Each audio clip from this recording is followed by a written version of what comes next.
Hey, everybody, and welcome to the final installment of the Psychology of Lockdown series. I've been working on this for a little over a year now, I think, maybe right at a year.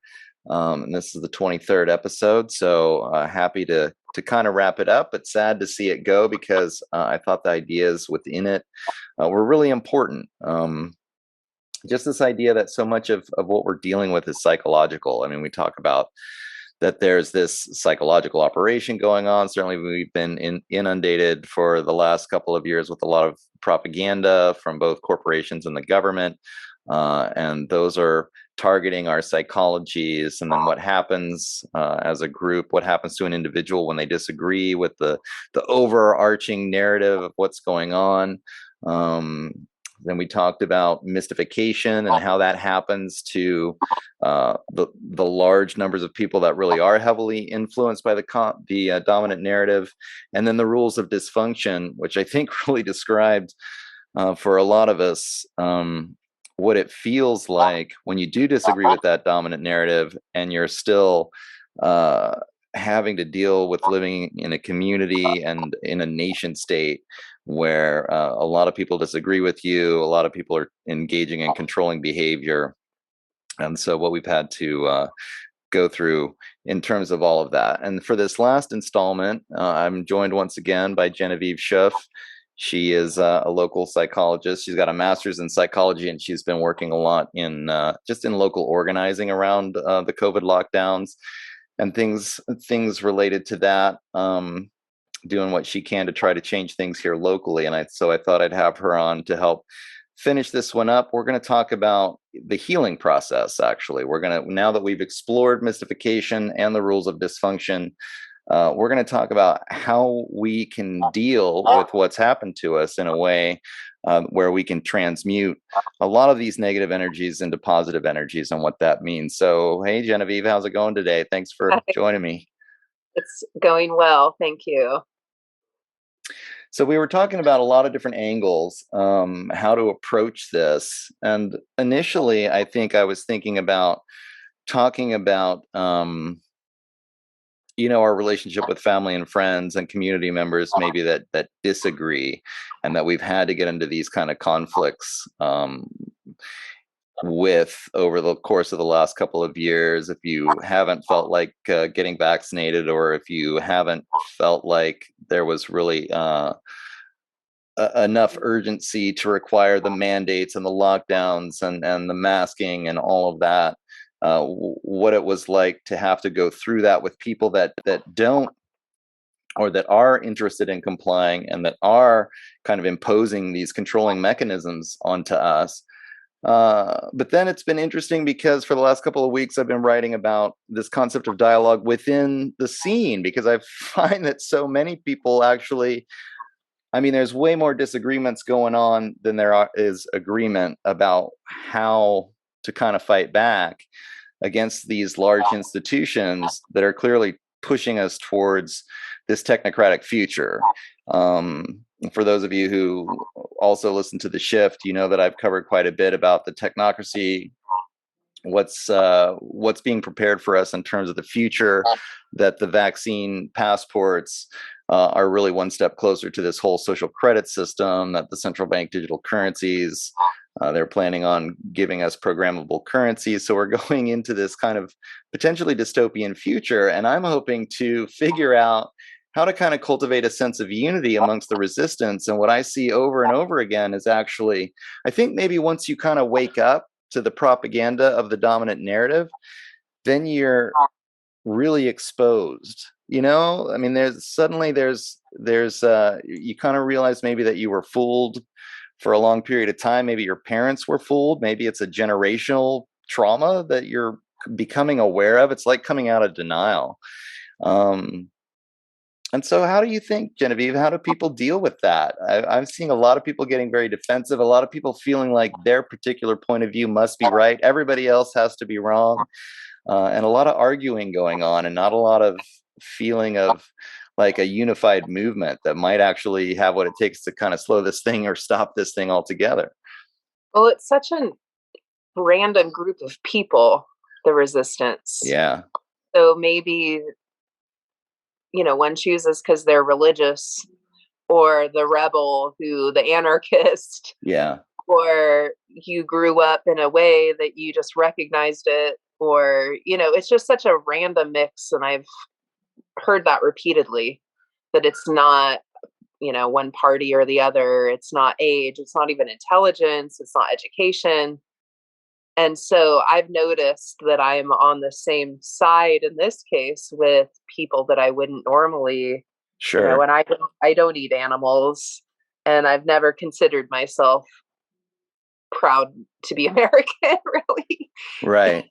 Once I traveled abroad, I was like, wait, I actually vibe outside of this place. So I'm with people who have American flag t-shirts and who have a greater connection with God than I have ever had.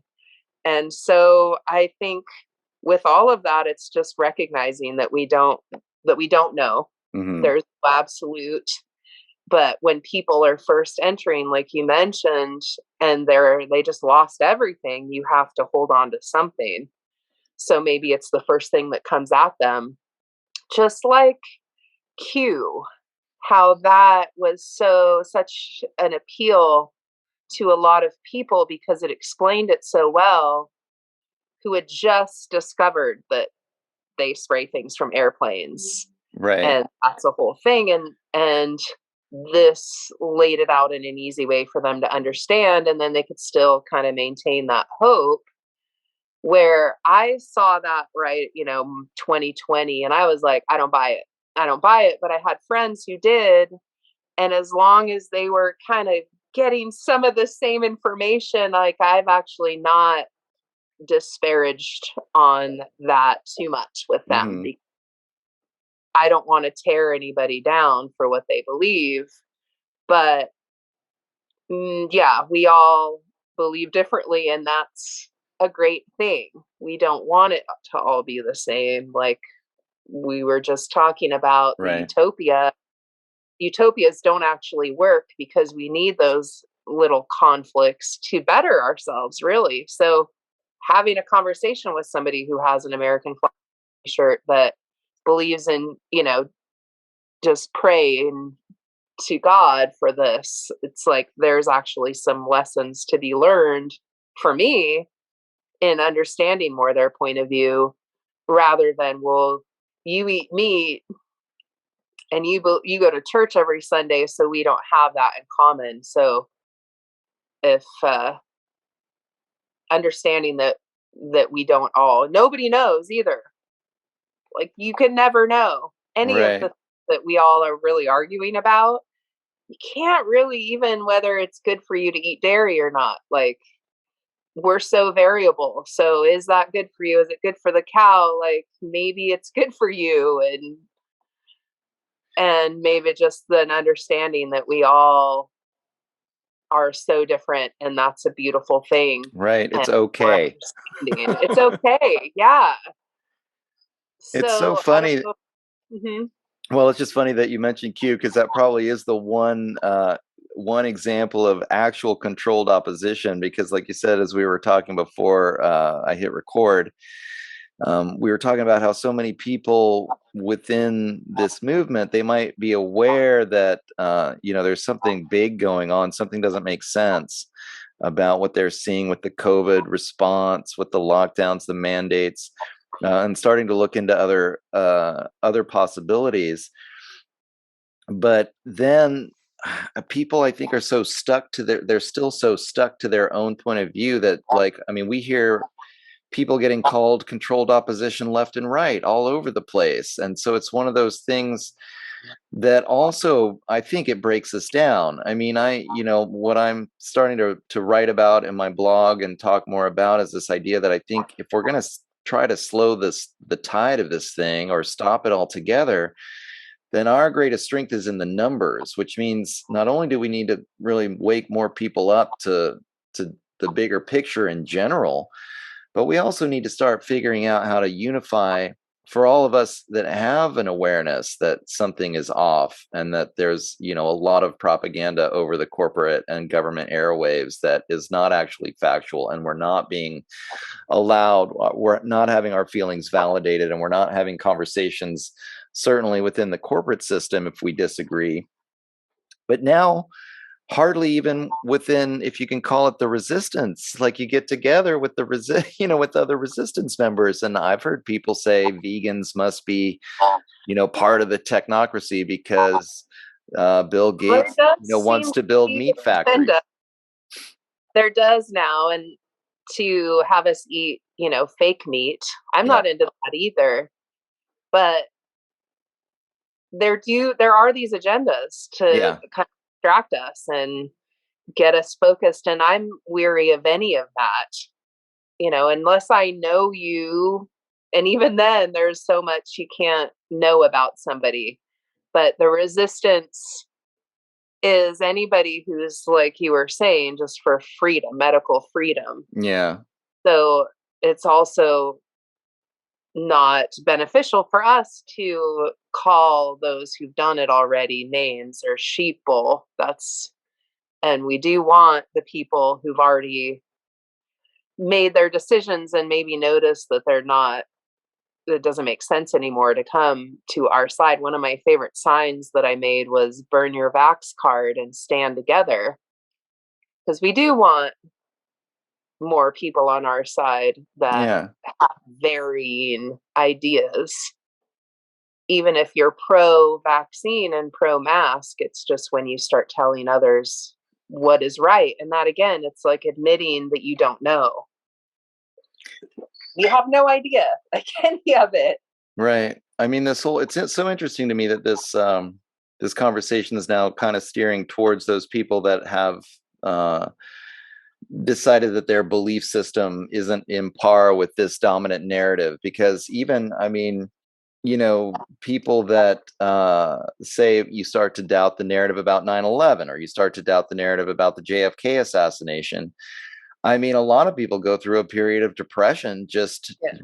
you know, having that feeling that they were sort of fooled into thinking a certain narrative that just doesn't seem to be true anymore. And making that transition is very challenging. And that So, is the feeling shame. I mean, so Bradshaw, which right. is what we last discussed, right, was talking about the rules of dysfunctional families and how to keep the dysfunction. You don't talk about things or blaming others. And it all is to avoid feeling stupid, maybe, for falling for it, and Hmm. that people will come up with an excuse as to why that wasn't their stupidity. But really, you've got to feel like you made a mistake and be able to admit it, and looking at yourself fully and accepting yourself fully. So that's like Bradshaw's way of healing, or healing from addiction or mental health issues. As much as you can heal from mental health issues, is also about feeling and not avoiding your pain. Right. Just like in a yoga class, don't ignore your pain. And if you keep ignoring that physical pain, it's going to show up as, it's going to, turn into something. So, not ignoring your foolishness over buying the fact that this politician cares about you. If you just keep avoiding, then you are going to lash out at people and say, well, everybody trusted Fauci at first, and he's such a nice grandpa, and Right. keep making excuses about it. And it is a scary place to not know. I mean, I remember my awakening moments, my movies based, like Zeitgeist, that Right. I watched, and I was Classics. depressed for a while. Or when I first started noticing how common chemtrails were being sprayed and changing the weather, I was really depressed.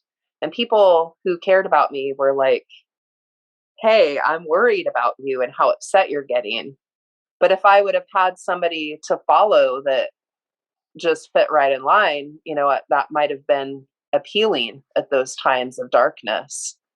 But that's just falling for another teacher, another teacher's. Right. Well, that's what I was thinking, because so we break free from these rules of dysfunction. We realize that we were members of this dysfunctional government relationship. Feel the shame and just Right.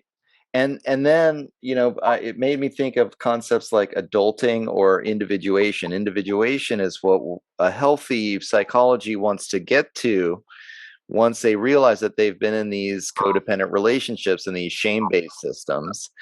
And so I mean, it deserves some thinking about this concept of individuation, because I feel like almost like a lot of people will jump from believing what Dr. Fauci says.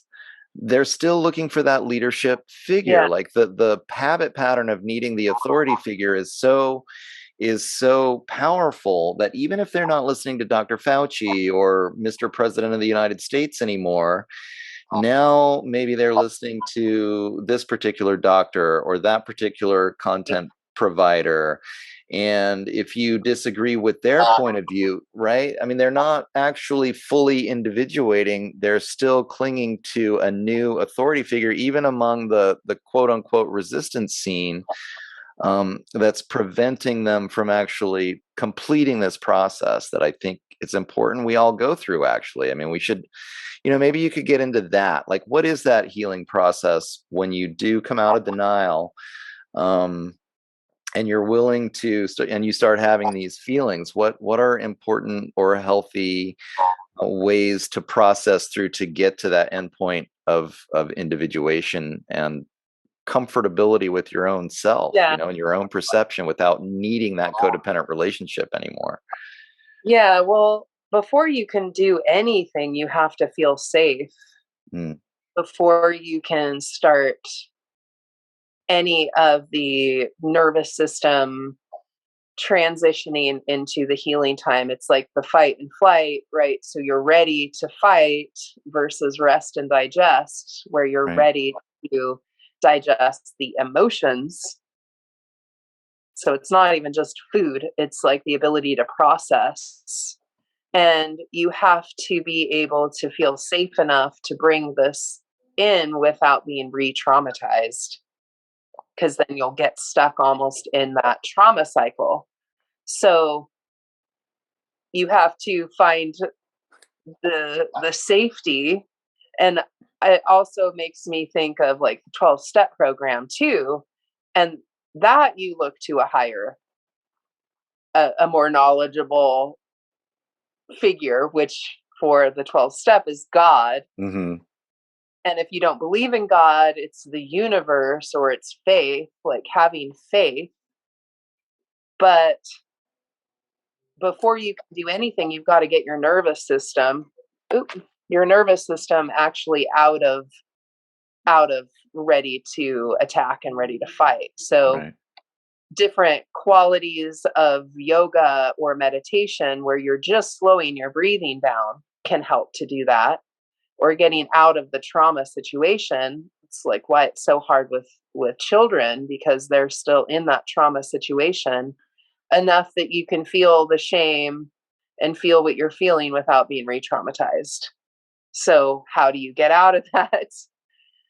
Well, all of those ways, and they're the ways of feeling what you're feeling, which might be, so I have this, I'll bring out my first reference, which is this book, The Body Keeps the Score.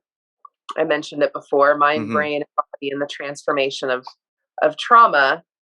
And he has, when you're in trauma, it's imprinting the emotion of the trauma in your brain. So you can't really think your way out. You have to feel your way out and put those moments of trauma in the past.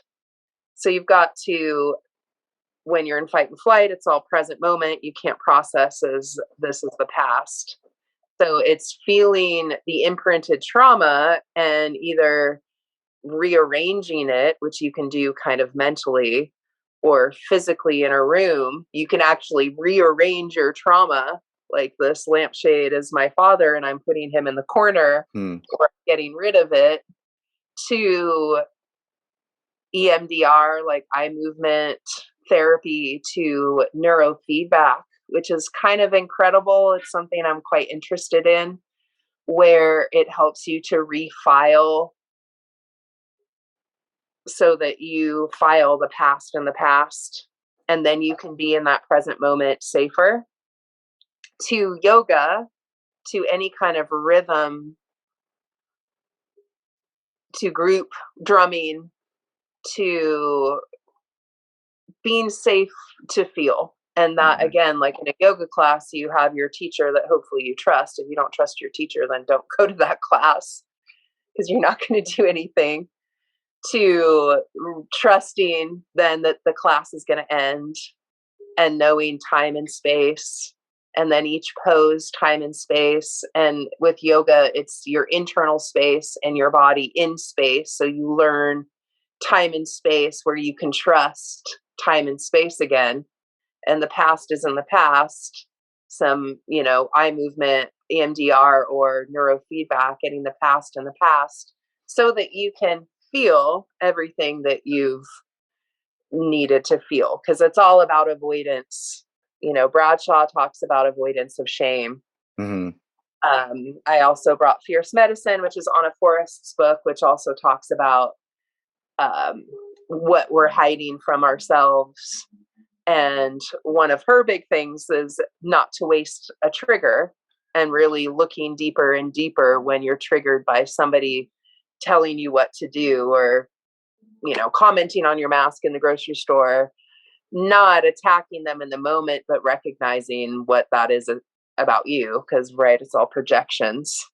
So definitely recognizing what upsets you.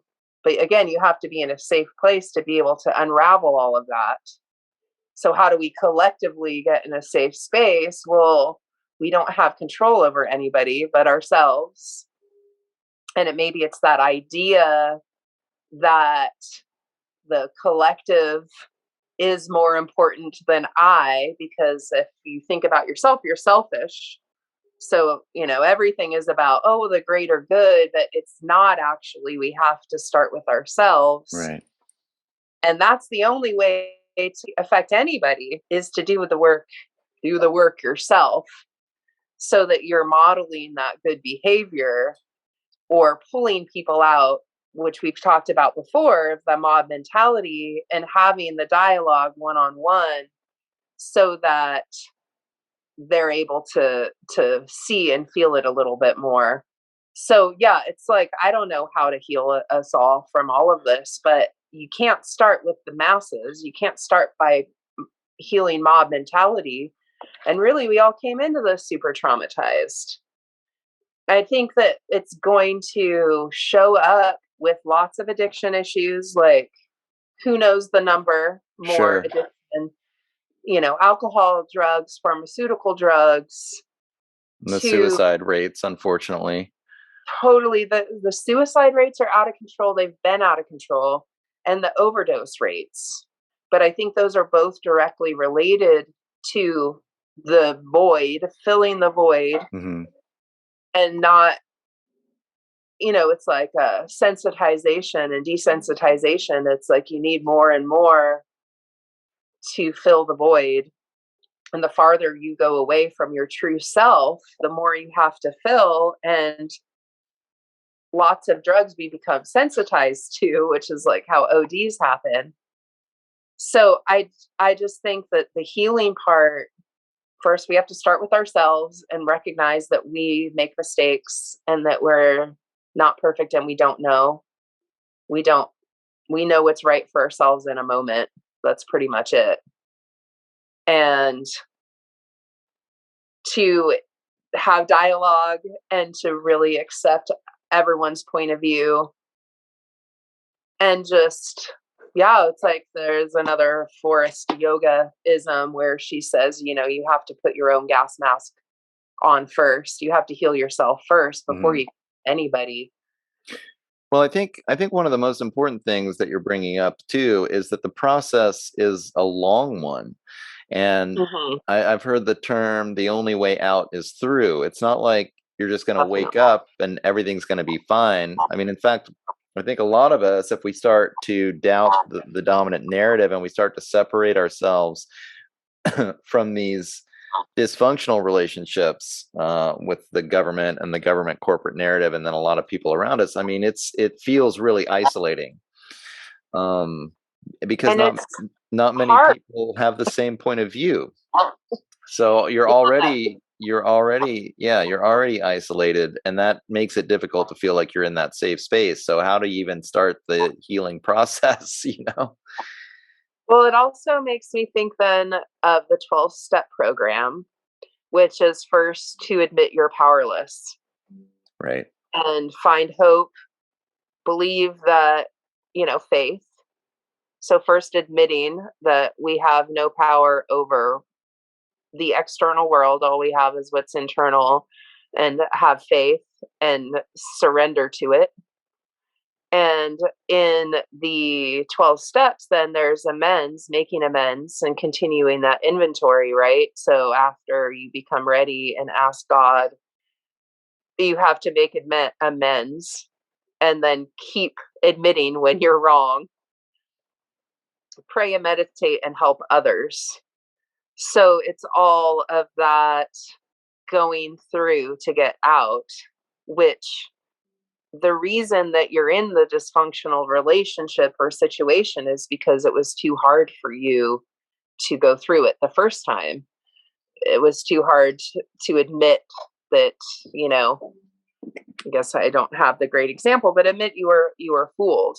Yeah. It was too hard, and now you're going to have to go through the layers and layers and layers of it. So it's going to be even harder than if you had first admitted or first felt the shame.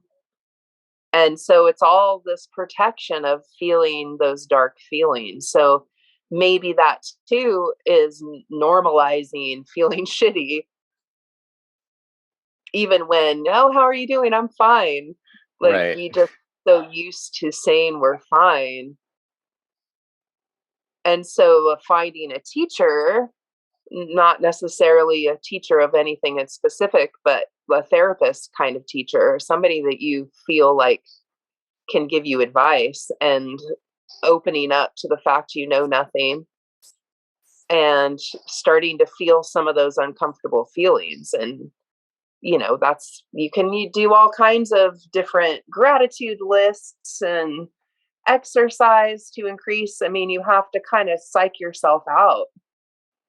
It reminds me again of me getting over some body issues that I had, and I started by tilting my mirror to make it a skinny mirror when I was like in my early 20s. Mm. And I like, I know that's not real, but and just sort of faking it till you make it, until you don't really care anymore, and never wasting a good trigger, because that's giving you the direction of what you need to work on. So you go out, and the first thing that bothers you, study it and get curious about it. But I just don't know about the faith that everybody has the capability, the capacity to be able to do that. And we started off really dysfunctional. This didn't start with a perfect society. We started, social media maybe has Right. created, all these things have created a separation. And then Well, we're scared to admit who we are, and I mean, that we are that's fallible, and we don't know. yeah, I think that's exactly where we need to go with this. Is I think we're all, I mean, we all have the fear and we all want to pretend like we do know. And I think being able to let go, but especially in the social media environment where it's so easy to be nasty with one another, and it's so easy to be like, I'm right and you're wrong. And I'm finding it almost, I mean, when we talk about this notion of having unity amongst the scene, it's like so fractured right now that it's crazy. I mean, I've got, you've got the terrain theorists thinking that if you anyone who's still a germ theorist is part of the system, they're not even awake yet, or whatever it is. If you've got flat earthers and round earthers, I had a guy who literally trolled me because I was just trying to explain to him that people who thought there might actually be UFOs, had a point, and he was convinced that all UFOs were man-made, and that I or these other people, I didn't even have a skin in the game, really. I don't know what the hell UFOs are, right? But all that we don't know, and we really won't. It's like admitting that you know nothing. yeah, you got to let go of that part of your ego that thinks then that you do know. Like, once people were in the system, we're in the narrative, you're raised in public school, you're educated, you're listening to the news. When you start to doubt that whole narrative, it's like this whole other world opens up. But I think people are still so attached to that need to know, that they think that the next thing that they've stumbled upon has got to be the ultimate truth. And if somebody else disagrees with them, then they're just wrong, and they're not even awake yet, and they haven't figured anything out. Another thing that comes to mind is that I think everybody, I mean, first of all, I know for me, I mean, it's a long process that kind of started with, geez, those buildings fell straight down into their own footprint. That doesn't make a lot of sense according to any of the architects and engineers I've ever talked to. Yeah. Coming to this realization, or from my point of view, that 99% of the corporate media and the government media is basically fabricated propaganda. I mean, that took a long time. That wasn't something that happened overnight. To the place where you can even contemplate that maybe a lot of the allopathic system of medicine is actually potentially a form of population control, controlled by a group of guys that do have these outrageous connections with the eugenics movement. It's like, well, and that's, each one of these was kind of is a big leap. And so I don't think, I also want to have compassion for the people that maybe they are like, I'm not sure why they made us wear masks for 2 years. Or, clearly these lockdowns have hurt a lot of people and put a lot of people out of business. You can't expect people that are noticing right now about the coronavirus to all of a sudden think that everything they hear on NPR is a lie, or that everything on corporate media is, prefabricated. Or I just try to have compassion for people who are undergoing their own process wherever they happen to be at. And it's the control part that we have an issue with, where just don't tell me what to do. Yeah. And related, like the masks, I've been very anti-mask the whole time. And a lot of people thought that I was wasting my energy and needed to focus more on the vaccine, so-called vaccine. But it just always comes back to the mask and what that has done to us and our humanity. Mm-hmm. From the very beginning, so many layers of the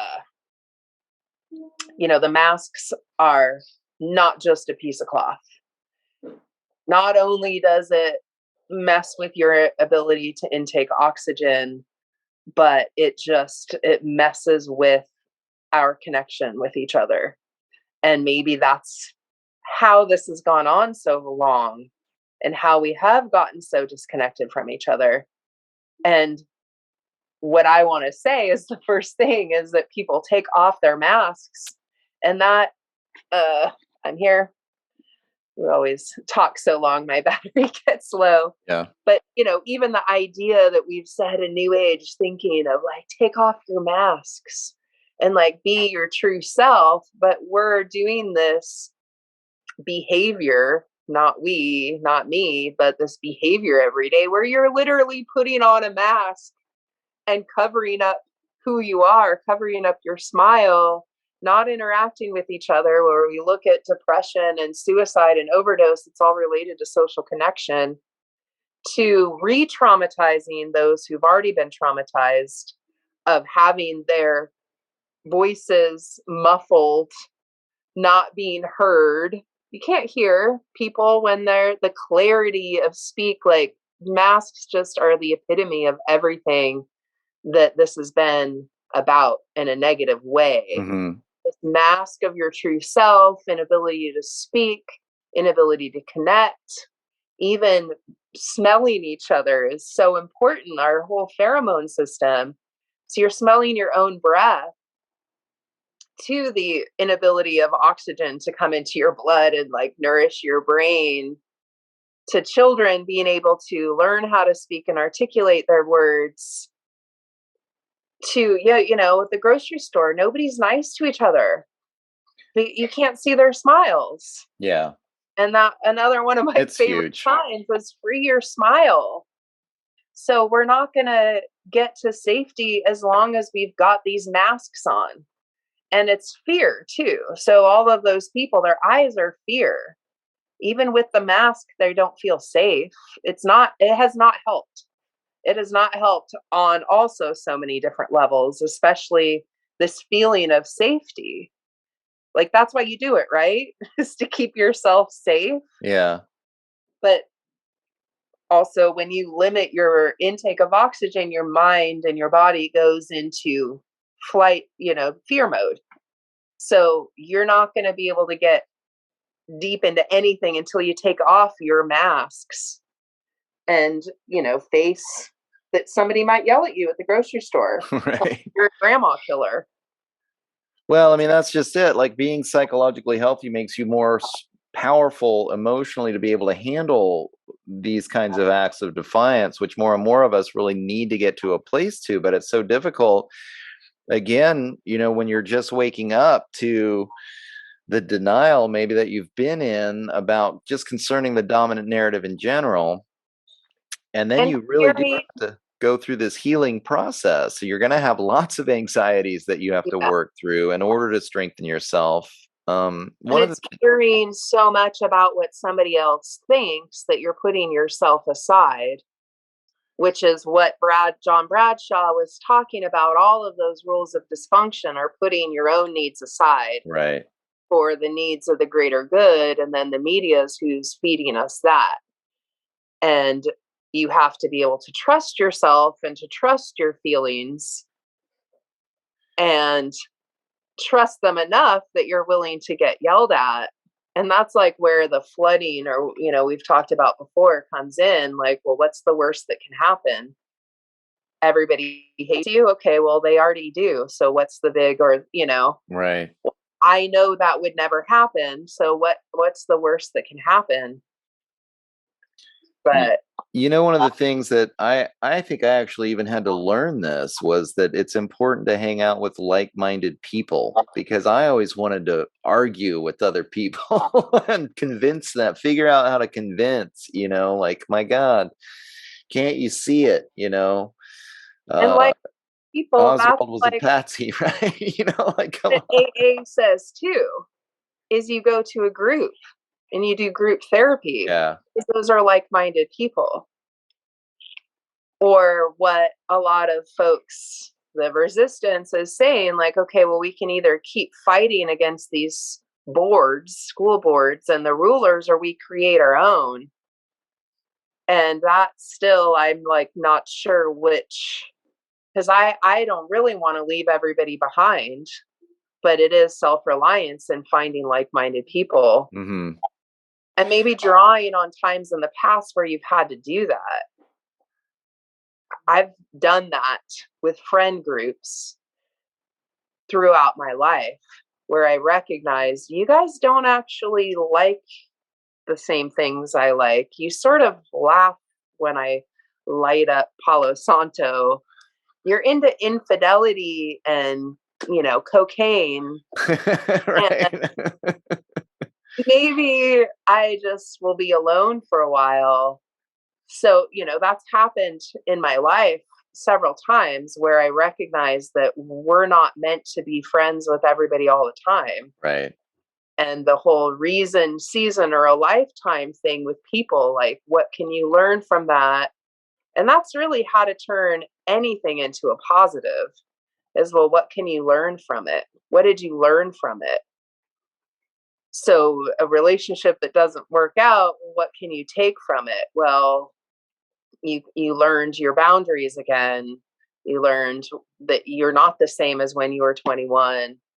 You learned that you have different coping mechanisms. You learned that you have a heart that can love still. Right. You're capable of love. You're capable of forgiveness and understanding. So yeah, that sucks, but anything you can look at that way, even aging, or any challenge, even your children dying. Okay, well, I mean, how, you never get over it, but what can you do from here? What did you learn? What can you teach? What can you do for others? And that again is the last step in AA, is helping others. And I think helping others you could do earlier too. And that's like a good way to take inventory, is go hang out with people who have it worse than you. Yeah. It's kind of funny, I think, that we're talking about, people say, as if as they are addicts, people addicted to the dominant narrative, and people who are Yeah. doing what they're told because the government corporate apparatus tells them, as if it's an addiction, and that you actually really, I mean, it is this process that is akin to a 12-step process to get back out of it and to really individuate yourself, which is the other thing I kind of wanted to get into, is this idea of being individuated, because I think that I've just been, I mean, what I see when I get on social media, and I think social media is a part of it. And most of my friends, like I said, I mean, for a long time, I was just in the scene with, normal people, even on my social media. Most of my friends were still kind of stuck in the system. And I actually learned not to discuss my political beliefs, basically, Mm. because it would turn out into this kind of disaster, people calling me a crazy person. And then I finally said screw it on social media, and I have all these friends that are more like-minded. But what's amazing to me is they all still argue with each other like crazy, like just like crazy. And what I'm seeing is people, I think people need to realize that we're all different. And then you have to be so comfortable with your own individuality that it's okay if somebody else is different. And it's not just okay, but it's good that we live in a Yeah. world where everybody is this beautiful, unique human being. And so nobody else has to agree with 100% of what you say. I see these researchers that will scour through somebody else's work and then go, oh, well, they think this and I disagree with that, so I'm going to throw away all the rest of the stuff that they do, and they must be, again, going back to controlled opposition, or working for the man, or none of their work is worth anything. And it's just like, no one is going to agree with you 100%. You have your own worldview. We're all just trying to get to this place where we're individuated, and from there, if we can become individuated and be comfortable with our own differences of opinion, then we can have these disagreements and we can engage in a healthy dialogue. And maybe we can conclude with this. This is what's been really on my mind lately, because I mean, I get on social media 99% of the time. If I have a disagreement with somebody else about their point of view about what's going on with the whole thing, it's, I mean, I've been told that I don't read, I don't have a sense of history, that I'm a liar. I mean, it just, like, suddenly you're like, whoa, okay, that person just got really triggered, and I haven't done anything but wanted to try to engage in a conversation about our differences of opinion. So I'm trying to figure out what's going on there, and how to get to a place of healing where we're comfortable with our differences, to the point Mm. where then we can have productive dialogue without getting into this trigger mode, caused by the traumas that we've had from this whole dysfunctional relationship that we've had with our communities leading up. Before all this. Yeah, Yeah. exactly. Before all And this. really, we do have things in common. We all want to be loved. We Right. all want connection. We all want to be heard. And it's like you were saying, the nonviolent communication, you feedback that you heard them Yeah. before you speak. Right. And I've really I've played with that. Like, I've experimented And it really does work to understand what they're saying first. But you can't get along with everybody. Not everybody is just going to have the ability to do that. Sure. So non-violently communicating, and there's so much mocking these days on social media, even that Yeah. laugh emoji. Drives me nuts when people just blow you off with the laugh emoji when it's like, can you not express yourself? Or it's LOL. like talking to a 3-year-old. Use your words. Can you use your Right. words? You know? And communicate that you heard what I had to say first before starting to talk. Yeah. So, an ability to listen, recognize that we all just want to be understood, we all want to be loved. Yeah, I mean, That and we're all coming from a place of a good intention. This is the other thing that kind of frustrates me is that it seems like a lot of times when people have a disagreement or a difference of opinion, I mean, that's what's so funny. One of the things that probably frustrates me the most about the mainstream right now is that if somebody has a difference of opinion with Dr. Fauci, then they're called misinformation. You know, you're Mhm. spreading misinformation. It's like it's okay to have a different opinion. And it's not misinformation, it's my opinion, and I might be wrong, but this is the information that I go by to make my personal choices. But even within the scene, when you're on social media and you're trying to have a conversation with, you know, maybe you're a germ theorist and somebody else is a terrain theorist, and all of a sudden they're just like, you don't know what you're talking about, and science says this, and it's just Oh, yeah, fascinating. building commonalities, building bridges. Well, okay, we disagree on this, but we Yeah. can all agree that we want peace and freedom. That's just it, isn't it? I mean, if the intention behind both of us is to figure out a way forward, you know, I'd like to just almost ditch everything in order to create a big tent for people.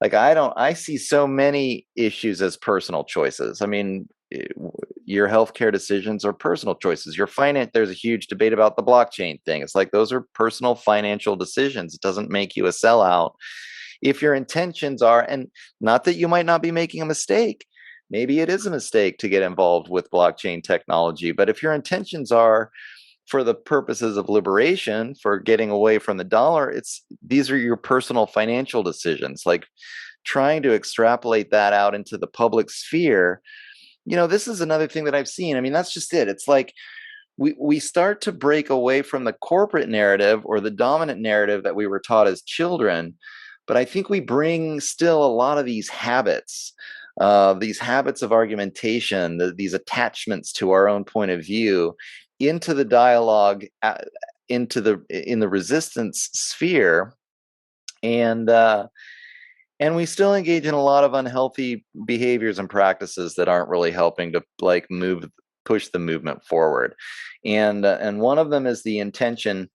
The intention issue is so huge to me. Like if people care about about trying to move forward in a good way, then they can have a disagreement with you about those choices, and it's okay. And the other one is not allowing personal decisions to be personal. And you know, again, I found myself over Not the to take summer like them. arguing with everyone about ivermectin, not people necessarily that were more awake to what's going on, but like just on social media with my normie friends or whatever you want to call them.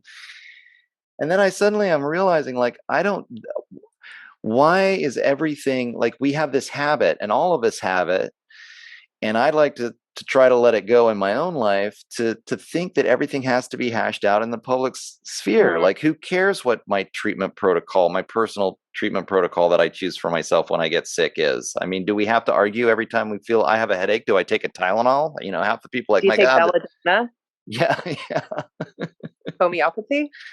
yeah. I mean, that's just it, and it doesn't make a person evil who has a different attitude about Well, treatment. I the mean, media has done a great job of telling us that we all have to think alike. yeah, Even, I mean, that's like what all of this is about. That even if you agree or, masks, whatever they do, you got to do it because you would hurt somebody. And that we all have, that there's a right and a wrong way to do it, everything from the wearing a mask. A lot of people that I know did it just in case. yeah.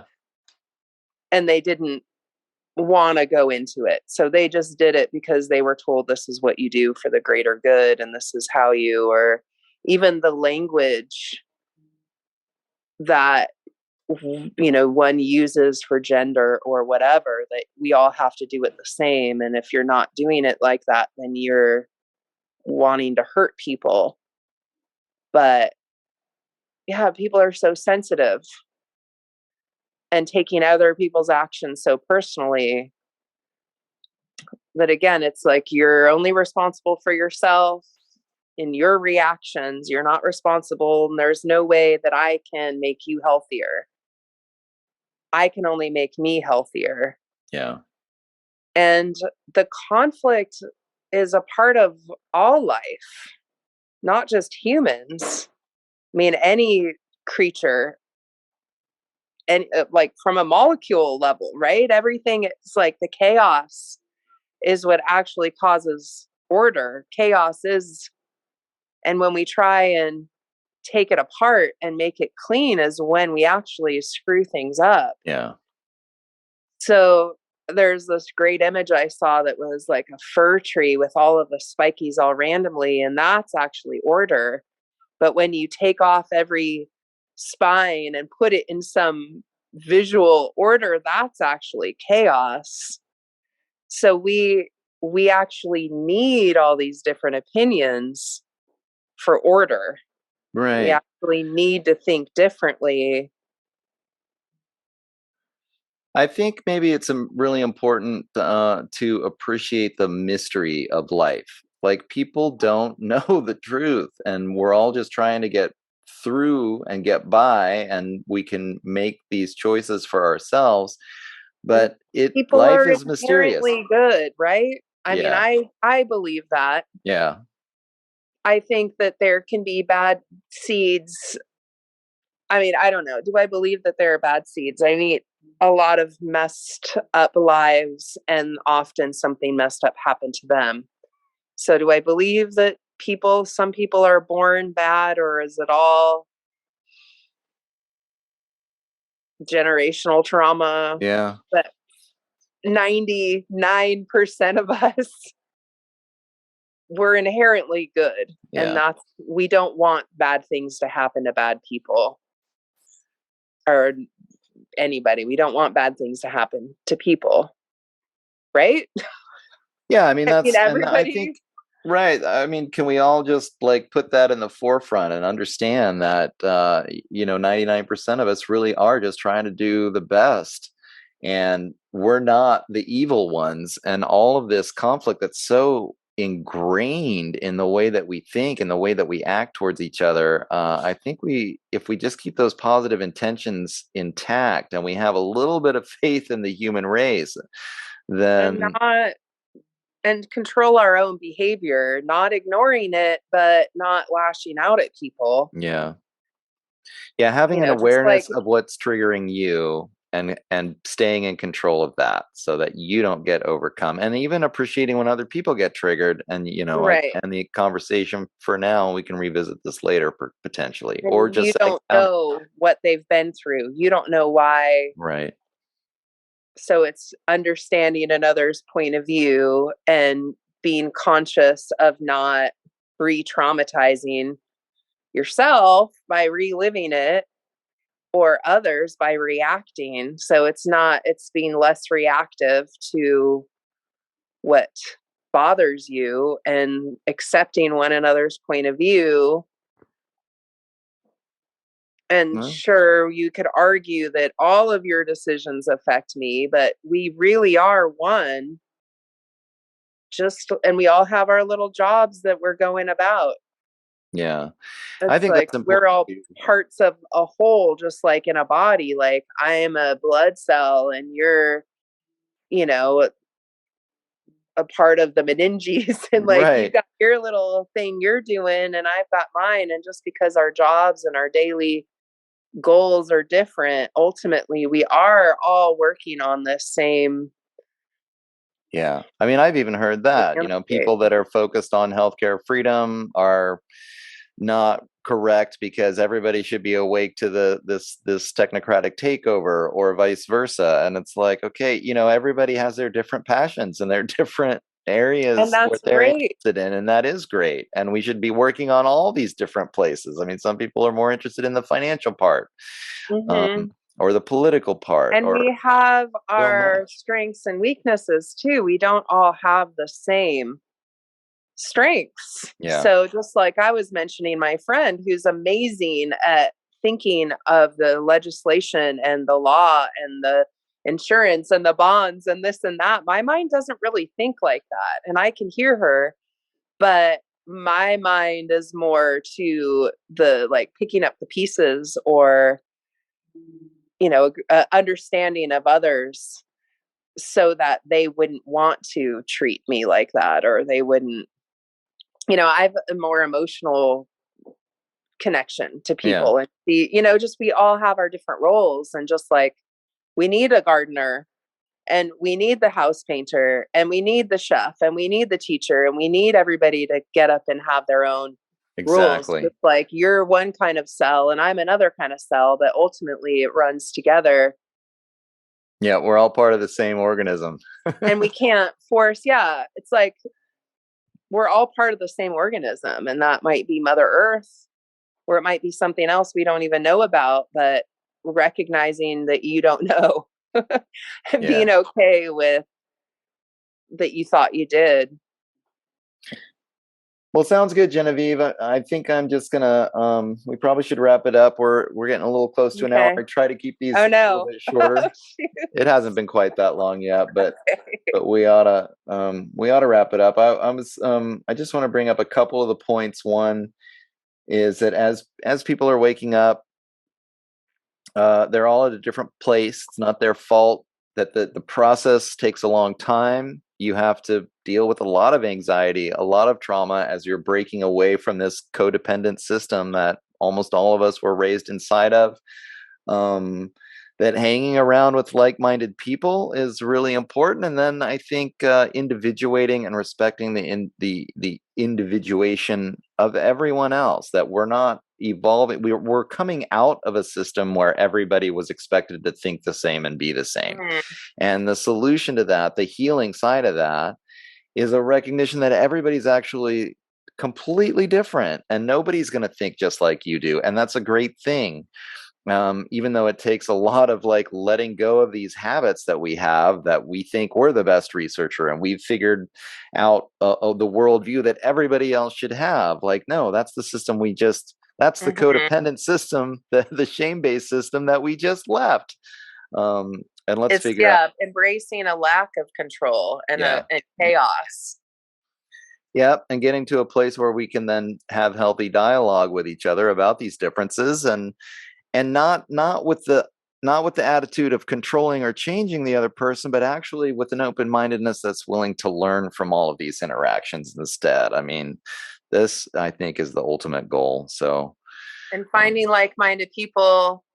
If you're in Mendo, we're still doing town halls once a month where we get together and talk about what's new and what our next steps are. yeah.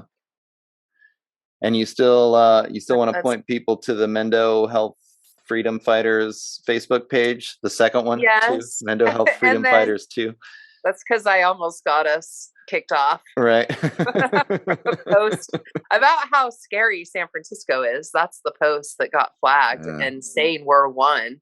That was the one that said it was dangerous bullying information, where I said to fight this peacefully, fight this peacefully. yeah. Also freedomformendo.com, Okay. which there is an amazing amount of information there. So if you're trying to help somebody else understand,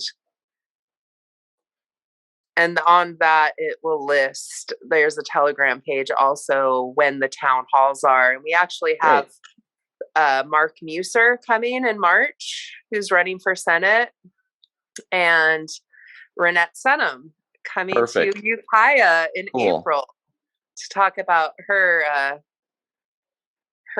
campaign and what she believes in. So like-minded people, accepting that we're different, we're all part of the same creature and we all have our different roles. And variability, just one other thing I was looking up as far as healing, there's something called heart rate variability. And when your heart rate has a lot of variability, it's healthy. It's not a very slow and steady heartbeat that's healthy. It's the variability in it and your ability to respond to things differently. And your resilience is actually in the variability of your heart. Like the way that it is and the time between each heartbeat. So that's more of that difference and variation is actually healthy. Yeah, exactly. That's what we've got to move to, where it's not going to be a one world where everybody's the same. It's actually going to be this whole fluctuating life force where everybody gets to be completely different and there's no judgment. Healthy soil has, I mean, how many thousands of different things going on at once? And we just look at it like, here's the dirt. But there is so much variation in jobs and roles of all the little microbes and, you know, everything working together harmoniously is variety. But yeah, you can always reach out to me. I'll talk you through my thoughts. Anybody who's struggling, and it's not easy. Right. I think the reason that I am who I am is based on challenges. You know, that's when we really like move forward, is when we come up upon a challenge and we don't shy away. So this has been fun though. Thank you, Doug. Yeah, you bet. And thank you, Genevieve, for helping me wrap this up. We've been through the characteristics of mystification and what's going on with everybody that's so, so easily where their mindset was just completely set in stone by the mass of the propaganda and then the rules of dysfunction that really solidify this dysfunctional relationship I think so many people now have with the government in terms of its controlling and abusive behavior, and being able to go one by one through those. So really appreciate that you've come on and helped me wrap this up. And I'll just give out that email or that website one more time, freedomformendo.com. If you're local here in the Mendocino County area, you can check it out and find out what Genevieve and her group is doing in terms of organizing against all of this. And I'll just thank you all for checking out this Psychology of Lockdown series. I'll be looking forward to actually kind of packaging everything up. I already do have a Spotify list up that just has all of the Psychology of Lockdown series in one easy place where you can go and find it. I'll add this one, and then I'll be promoting the whole package to everybody, because I think the information that we put together here was great. Just in terms of, a year before everybody now is talking about the mass formation psychosis, we were already breaking down exactly what's going on psychologically within everyone and why they're falling for this and what's going on and how this is happening. So I hope everybody learned from this. You can find more about my stuff and all of my work up at www.theshiftnow.com. And I've just now started writing a blog. I'm actually opening the blog up with this whole concept of dialogue and how we can have better conversations with each other without getting triggered, and starting to think outside of this very dialectical, combative, logical mind into the more mystery-oriented, individuated, a little bit more chaos, grounded in chaos kind of thinking, where we all get to be different and we don't have to convince everybody to be exactly the same, or else we're going to get triggered into, thinking there's some kind of enemy. Even we're so over logical, and the whole thing based on debate. It's almost passive aggressive just to even think this way, where we all have to debate with each other, and then the winner comes out on top. It's embedded in the way most of us have been taught how to think, is a cycle of violence in and of itself that kind of plays out subtly all the time and makes it so easy for us to get caught in these traps. So thanks again, Genevieve, for coming on. And I want to thank everybody else for checking this out, and hope that you have enjoyed the whole series and learned something from it. I learned a lot from it. And getting into this psychological angle again is so, I think, way more important than figuring out how to have these kind of logical conversations with people, because and the more I get into it, the more I realize 99% of what's going on is psychology. Like most of what's happening is not we're not really that conscious about. We think that we're conscious and it's all about these arguments, but there's so much more going on underneath the surface, and that's what has to be addressed if we're going to get through this and we're going to heal through this, and if we're going to have a chance to get to the other side where we can maybe once again live in a free society where everybody doesn't have to wear masks all the time every time they go out and hide who they are, and have conversations where we can actually listen to each other once again. So all right, well, have a great day, Genevieve, and everybody who's listening. Yeah, thanks again for checking it out, and stay tuned for my next project. I'll keep on working. Stay human. Yeah, you too. Take care.